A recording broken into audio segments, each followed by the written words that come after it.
అల్హమ్దులిల్లాహి రబ్బిల్ ఆలమీన్ వస్సలాతు వస్సలాము అలా రహ్మతిల్ లిల్ ఆలమీన్ ముహమ్మదిన్ వ అలా ఆలిహి వ సహ్బిహి వ మన్ వాలాహు ఇలా యౌమిద్దీన్.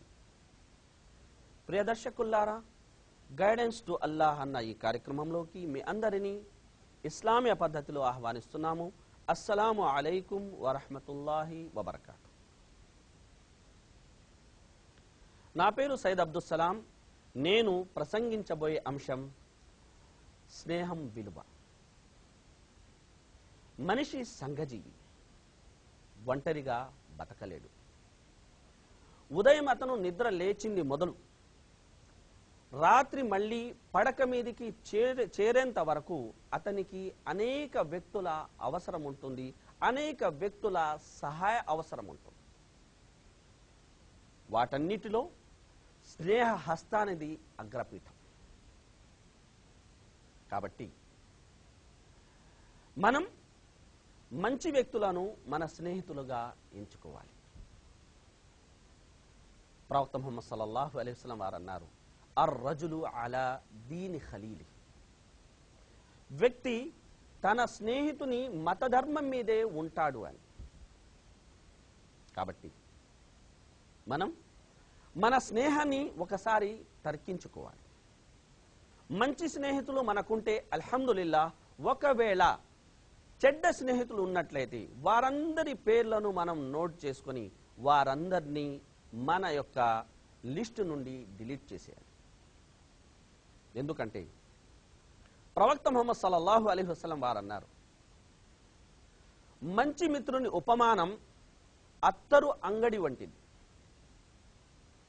అత్తరు అంగడి గల వ్యక్తిని ఒకవేళ మనం స్నేహం చేసామనుకోండి, అతని వద్దకు మనం వెళ్ళినప్పుడు అతను బహుమానంగా అత్తరుని ఇవ్వనైనా ఇస్తాడు, లేదంటే దాని తాలూకు సువాసనైనా మనకు అల్హమ్దులిల్లాహ్ సోకుతుంది. అదే చెడ్డ వ్యక్తి యొక్క స్నేహం ఎలాంటిదంటే కొలిమి గల వ్యక్తితో స్నేహం చేసినట్టు. అక్కడికి మనం వెళ్ళామంటే ఆ నిప్పు రవ్వలు మన మీద పడి మన బట్టలు కాలనైనా కాలుతాయి, లేదంటే కనీసం దాని తాలూకు పొగ బాధనైనా మనం భరించాల్సి ఉంటుంది. అలాగే స్నేహితులు అనేవారు 3 రకాలు. అందులో మొదటివారు ఆహారం వంటివారు. వీరి అవసరం ఎప్పుడూ మనకు ఉంటుంది, ఉండాలి. రెండవ యొక్క రకానికి చెందిన వారు ఔషధం వంటివారు. వీరి అవసరం మనకు అప్పుడప్పుడు ఉంటుంది. మూడవ రకం వీరు రోగం వంటివారు. వీరి అవసరం మనకు లేదు, ఉండకూడదు. అలాగే స్నేహాలు అనేవి కూడా 3 రకాలు. అందులో మొదటి రకపు స్నేహం స్వార్థానికి చేసే స్నేహం. రెండవ రకపు స్నేహం అనేది సరదా కోసం చేసే స్నేహం. మూడవ రకపు స్నేహం ఇదే స్వచ్ఛమైన స్నేహం. ఈ స్నేహం గురించి తెలియజేస్తూ అల్లాహ్ సుబ్హానహు వ తఆలా ఖురాన్లో సెలవిస్తున్న మాట, అల్ అఖిల్లావు యౌమఇదిన్ బఅదుహుం లిబఅదిన్ అదు ఇల్లల్ ముత్తఖూన్. రేపు ప్రళయ దినాన ప్రాణమిత్రులుగా ఉన్న వ్యక్తులు కూడా బద్ధ శత్రువులుగా పరస్పరం మారిపోతారు. అయితే దైవ భీతి ప్రాతిపదికన ఎవరైతే స్నేహం చేశారో వారు పరలోకములో కూడా అలాంటి యొక్క మిత్రులుగానే కొనసాగుతారు. మన మాట కొనసాగుతుంది, అయితే వచ్చిన విరామం తర్వాత.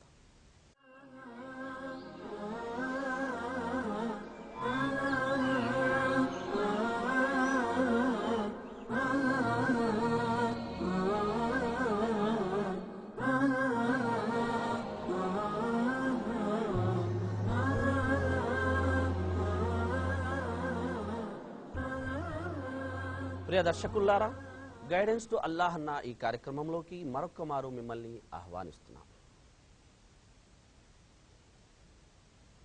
మనిషిని అడగకండి అతను ఎలాంటి వాడో, అతని స్నేహితుల గురించి తెలుసుకోండి, అతను ఎలాంటి వాడో మీకు తెలుస్తుంది అన్నారు పెద్దలు.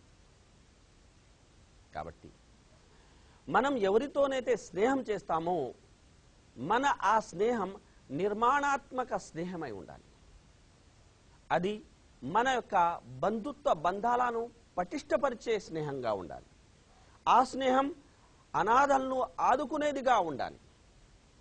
బడుగు బలహీన ప్రజల పట్ల మనం దయా జాలి కలిగి ఉండేలా మనల్ని ఆ స్నేహం తీర్చిదిద్దాలి.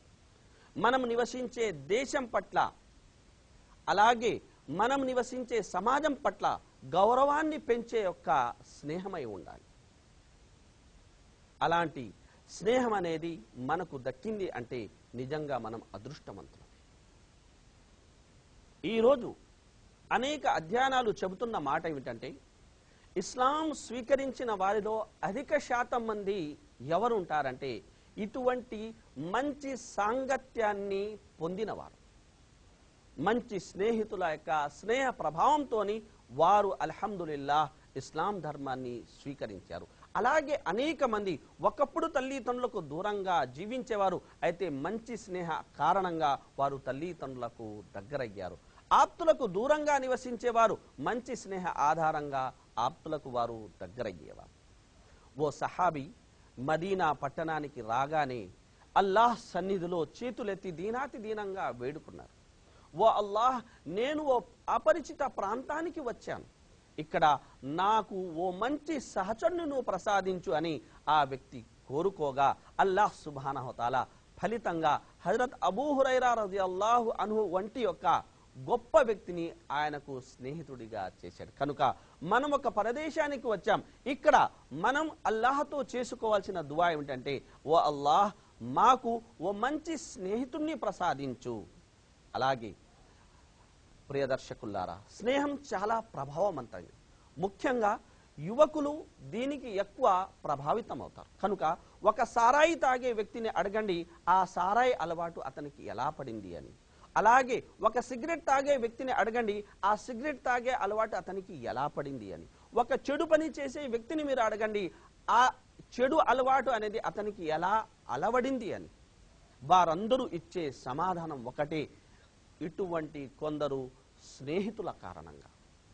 కాబట్టి కొన్ని స్నేహాలు మన జీవితాన్ని ఉన్నత శిఖరాలకు తీసుకెళితే, మనం ఎదిగే మార్గంలో అవి మనకు సహాయంగా ఉంటే, మరికొన్ని స్నేహాలు అనేవి మన పాలిట శాపాలుగా ఉంటాయి. కాబట్టి మనం ఒకరిని మన స్నేహితులుగా ఎంచుకునే విషయంలో కడు అప్రమత్తంగా మనం వ్యవహరించాలి. ఈరోజు గొప్ప యొక్క హోదాని అధిరోహించిన వ్యక్తుల్ని మనం అడిగినట్లయితే వారిలో అనేక మంది స్నేహితుల అందించిన సహాయకారంగానే అటువంటి హోదాను వారు అధిరోహించి ఉన్నారు.